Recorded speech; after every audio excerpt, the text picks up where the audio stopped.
I've chosen 3 songs to focus on from the first half of 1964, spend a little bit more time talking about. The first one is A Hard Day's Night, the title song to the album and the movie, a John Lennon song, as we talked about in the last video. This song, in many ways, stays very close to the model that we've seen in previous Beatles material up to this point. After the distinctive intro chord, we get an AABA form with a partial reprise. So the way that goes is verse, verse, bridge, verse. There's your first AABA. Then a verse, a bridge, and a verse. So it's the second time through the AABA is truncated. It's only ABA, not AABA. And the first of AABA, then that first A there, is in part a guitar and piano, a solo that goes on. So we see the use of the AABA form, and again, as I said before, this marks the craft element. Interesting here, there's no refrain on the verses. That means that even though the material comes back, the lyrics in each verse are different. John sings the verses. There's a little bit of harmony with Paul at the end of each verse. Paul takes the bridge for contrast. I talked before about the motivic use of the chord called the flat 7. Now, when I call a chord a flat 7, I don't mean like a dominant 7 chord like you might play on the piano or the guitar. What I mean is a chord that in the scale would be the 7th note. It just turns out that A Hard Day's Night is in the key of G. So if I go up the regular G major scale, I've got G, A, B, C, D, E, F sharp. There's your 7, and we're back to G, which is 8 or 1 again.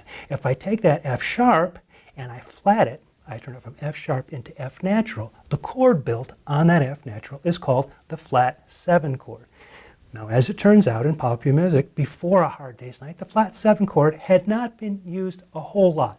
It had been used in other tunes, it's true, but it hadn't been used a whole lot. This starts to become 64 to 65, the Beatles kind of flat 7 period. You get an awful lot of use of that chord.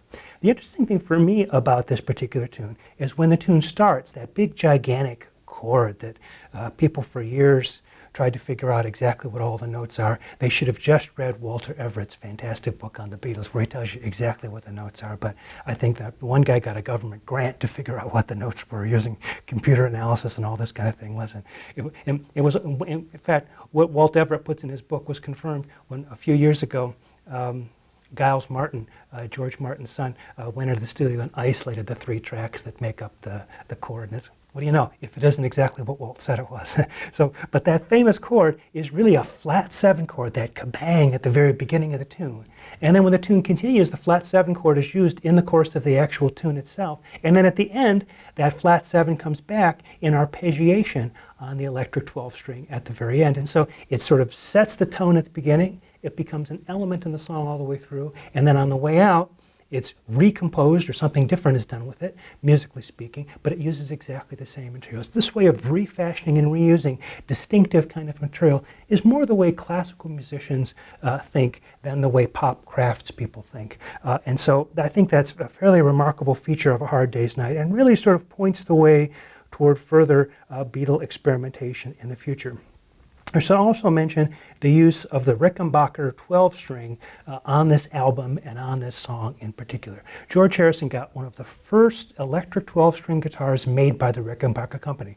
Why? Because John Lennon had been playing Rickenbacker guitars, had played one on the Ed Sullivan Show, and of course sales went through the roof for Rickenbacker guitars after that performance. John Lennon got a brand new version of the guitar that he'd been playing, and George Harrison got this electric 12-string, which he immediately started using on A Hard Day's Night. The story goes that when the guys who ended up forming the Byrds, David Crosby, Roger McGuinn, Gene Clark, and these guys went to see A Hard Day's Night, they noticed that when you looked at the front of this Rickenbacker guitar, you couldn't tell it was a 12-string because the other 6 pegs were sort of going sideways. If you look sideways, you could see it was 12-string. Well, Roger McGuinn got all excited about that. The story is that he went and sold a banjo and an acoustic 12-string to get a Rickenbacker, just like the one George Harrison had. The one he got wasn't exactly like it, but was pretty close, same model anyway. And that became that kind of jingly, jangly sound of American folk rock, which emerged in the summer of 1965. So really that Rickenbacker guitar, especially on that big first chord, and you can hear it a bit during the solo in this in this tune, really a distinctive sound that left quite an impact on the history of rock music during that time. Let's turn now to a discussion of Can't Buy Me Love. The reason why I've picked this song is because it gives me an opportunity to return to something that I said last week. When we were talking about She Loves You, I told you that that song used a contrasting verse-chorus form, remembering that contrasting verse-chorus means you've got a verse and you've got a chorus. They use contrasting material, not the same material, but contrasting material. So musically, they're different from each other. But the Beatles' contrasting verse-chorus was an interesting one in which there were two different forms of the chorus, the one you heard at the beginning of the song and the version of the chorus you heard on the interior of the tune. And I said that we were talking about She Loves You. It was one of the real outliers for the Beatles' music just a few months earlier in late 1963, because so many of their songs had been AABA forms. All of a sudden this one pops out. I even made the argument that there's a way you could see that maybe it was a AABA form that had gone wrong and created this special kind of Beatles contrasting verse-chorus form. You find contrasting verse-chorus forms all over the place in popular music, but not this particular one with the two versions of the chorus. Well, if that was innovative, the Beatles then take that form and begin to reuse it. And this is the first instance of them reusing the She Loves You, Yeah, Yeah, Yeah. In fact, it's so clear that it's reused that the beginnings of both tunes both start on the same chords and use the same principal notes in the vocal. So Paul did not get very far away from She Loves You until you actually get into the song itself, and then it's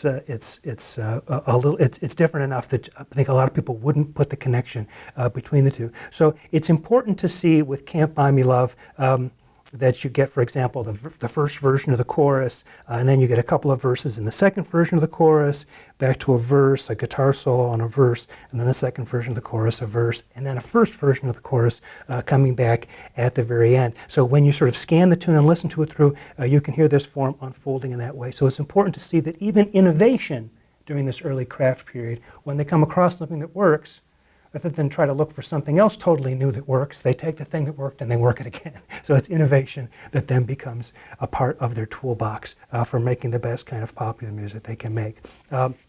I did want to take just a minute to also talk about Any Time at All, because from a form point of view, this is one of those interesting ones that's a contrasting verse-chorus form, but that also has a bridge section in it. So we don't have to say a lot about this song, except just to say that we get the chorus and we get the verse, we get the chorus, we get the verse, we get the chorus. So it seems like to be an alternation of choruses and verses, just like you would find in any one of these songs. And then you get this instrumental bridge, which incidentally features not only the 12-string, but the electric piano as well. And then a return to the chorus again at the very end. So we get a chance to see the Beatles with these songs, that is the three that use this contrasting verse chorus with bridge that I listed in the last video, and the use of the flat seven motivically with A Hard Day's Night, and the kind of what we were talking about with the compositional attitude that goes with that. We can see the Beatles beginning to experiment more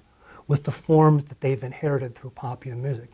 We can also see them innovating and repeating the innovations. So it's a real blend of innovation, adaptation, convention, all these things at this point. Now, as we move to the next album, Beatles for Sale, in the fall of 1964, we're going to see some real changes. We're going to see the Beatles starting to move away from the craft approach and more toward the artist approach, something that will be much easier to see when we get to Help, Rubber Soul, Revolver, and especially Sgt. Pepper. But we'll start to pick up an increased tendency in that direction with Beatles for Sale. So let's talk about that in the next video.